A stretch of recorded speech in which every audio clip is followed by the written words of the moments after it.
Meu nome é João Alves de Araújo Filho, eu sou médico infectologista aqui do INGOL. Todos nós sabemos que estamos passando por uma situação emergencial em vários países do mundo, inclusive no Brasil. Pelo fato desse vírus ser um novo vírus, um vírus que a gente está aprendendo agora a lidar com ele, novas informações são acrescidas a cada dia. Mas algumas coisas já foram bem consolidadas em relação à epidemia, à pandemia pelo coronavírus. É que é um vírus que se transmite com facilidade.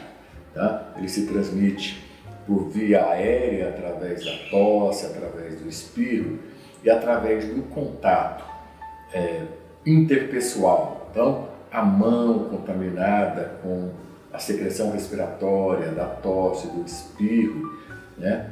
Ela transmite o coronavírus. As superfícies contaminadas com o coronavírus, como uma mesa, um corrimão, um balcão, também transmite coronavírus. Posto isso, a principal medida que se demonstrou eficaz para a interrupção da transmissão do coronavírus é o isolamento social ou a quarentena.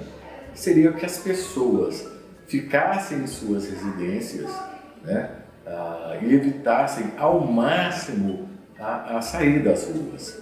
Então você deveria sair às ruas apenas para adquirir alimentos e outros objetos de necessidade do dia a dia que você não consiga hoje em dia pela via, por exemplo, da internet. Você deveria ficar em casa, evitar o contato social, porque quando você entra em contato com outras pessoas, em contato com os objetos do dia a dia, mesas, corrimões, balcões, transporte coletivo, você tem a possibilidade de adquirir o coronavírus. Então, enquanto a epidemia ela é ascendente e crescente, o isolamento social é o principal.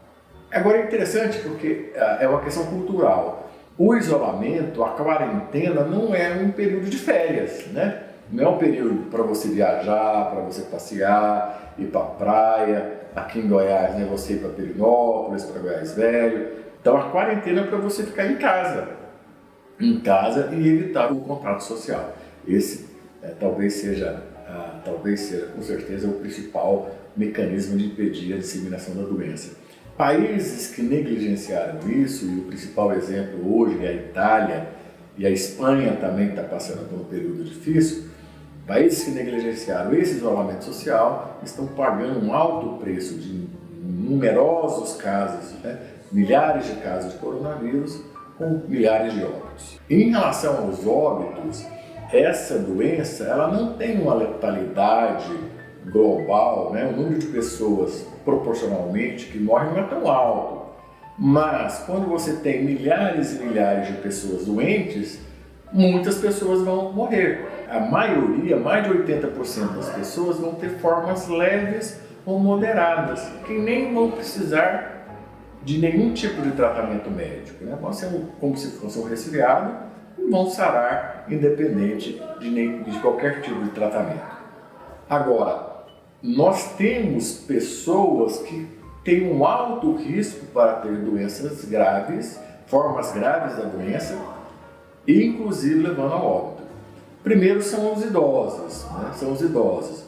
Pacientes acima dos 70 anos têm uma alta letalidade, né? Entre as pessoas que têm 70 anos ou mais, tem um número expressivo de pacientes que irão morrer. Algo que fica claro agora com a epidemia do coronavírus é que a maioria das pessoas que adquirem coronavírus vão ter formas leves ou formas moderadas. Mais de 80% terão formas leves e moderadas. Ou seja, não necessitarão de nenhuma intervenção especial, né? Não necessitarão de nenhuma intervenção hospitalar. Mas nós sabemos que nós temos grupos que implicarão um alto risco para ter doença grave, necessitando o quê? De auxílio hospitalar e de auxílio respiratório. Vão necessitar de respiração mecânica, de respiração artificial. Aí está o grande problema da epidemia pelo coronavírus. Então, os idosos acima de 70 anos estão entre o principal grupo de risco para o óbito. Os idosos devem evitar o convívio social enquanto durar a epidemia. Ficar em casa é muito mais seguro do que sair às ruas para os idosos. Um outro grupo são um grupo de pessoas não tão idosas, mas que teriam o quê? Comorbidades. O que seriam essas comorbidades? São doenças anteriores ao coronavírus.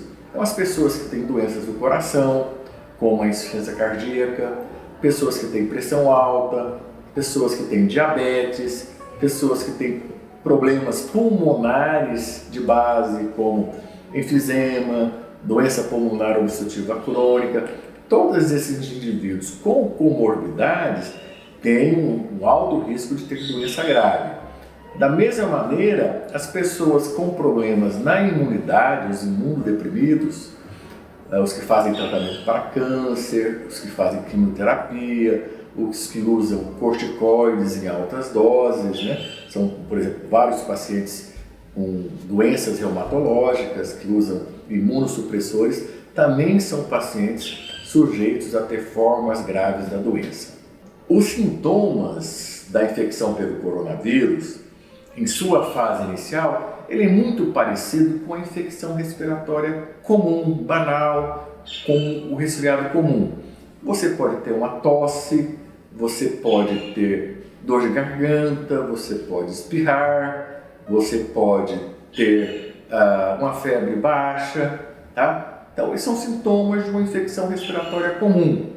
Se você tem uma infecção respiratória, um resfriado comum, você não deve, nesse momento, procurar os hospitais, porque as infecções respiratórias comuns, elas vão ceder, elas vão desaparecer em poucos dias. O resfriado comum, ele vai sarar, vai curar por si só. Então, quem tem sintomas respiratórios, tosse, espirro, uma febre baixa, ele deve permanecer em casa, porque isso é indistinguível de um resfriado comum. E você indo ao hospital, nesse momento, você tem dois problemas para você. Você vai sobrecarregar os hospitais que vão estar lotados, e se você não tiver coronavírus, você corre o risco de pegar coronavírus nessa unidade. Então, deixe para procurar o hospital, o posto de saúde, a unidade de saúde, se você tiver o quê? Falta de ar. O principal sintoma de gravidade é a falta de ar, que nós médicos chamamos de dispneia. Se você tem falta de ar, aí sim, você deve procurar o atendimento médico, deve procurar o hospital.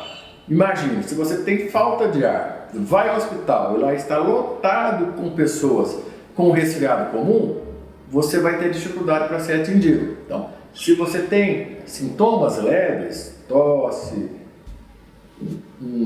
espirros, dor de garganta, um resfriado, parecendo um resfriado, uma gripe comum, não procure a unidade de saúde. Procure procurar apenas se você tiver falta de ar. A falta de ar é o principal sintoma de gravidade pelo coronavírus, pela doença do coronavírus. Então, assim, eu gostaria de me despedir de vocês, né, das pessoas que estão nos assistindo, informando o seguinte: o pânico atrapalha tudo. O importante é você manter a calma para que você possa tomar medidas sensatas. Então, o pânico nos leva a tomar medidas insensatas que no futuro a gente irá se arrepender. É importante que você obtenha informações corretas, seguras e não ficar acreditando em tudo que você recebe no seu WhatsApp, no seu celular. Nós temos sites de entidades e organizações médicas que fornecem informações seguras. Eu sugeriria para vocês, o próprio Ministério da Saúde no seu site, na sua página, tem informações seguras e relevantes sobre o coronavírus. As sociedades médicas, principalmente a Sociedade Brasileira de Infectologia, a Sociedade Brasileira de Pneumologia, a Sociedade Brasileira de Medicina Intensiva, também tem informações relevantes, importantes e seguras para você. Então, se informe nos locais adequados. Não vá na onda das informações falsas, né, que vai aumentar o seu pânico. Procure os sites do Ministério da Saúde e das sociedades médicas. Eu acho que você vai passar por essa crise de maneira adequada.